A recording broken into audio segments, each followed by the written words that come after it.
চিৎকার দিয়ে না বললেও আমার কথাগুলো আপনারা ক্লিয়ার শুনতে পাচ্ছেন না? স্পষ্ট না?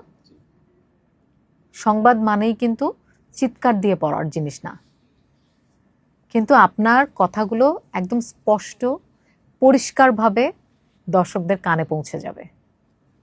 দর্শককে কষ্ট করতে হবে না, এই কি বললো, এই শব্দটা কি বললো, টেইল ড্রপ হওয়া যাবে না। প্রত্যেকটা লাইন, প্রত্যেকটা শব্দ পরিষ্কার শোনা যাবে। আপনারা চেষ্টা করবেন মানে যখন বাসায় থাকবেন, স্ক্রিপ্ট তো ভাইয়ারা নিশ্চয়ই দেয়, স্ক্রিপ্টটা আয়নার সামনে দেখে জোরে জোরে পড়বেন। হ্যাঁ, এবং মানে যখন পড়বেন তখন এখান থেকে না, একদম নাভি থেকে ভয়েসটা বের করার চেষ্টা করবেন। তাহলে কিন্তু এবং পরিষ্কার শব্দটা শোনা যাবে।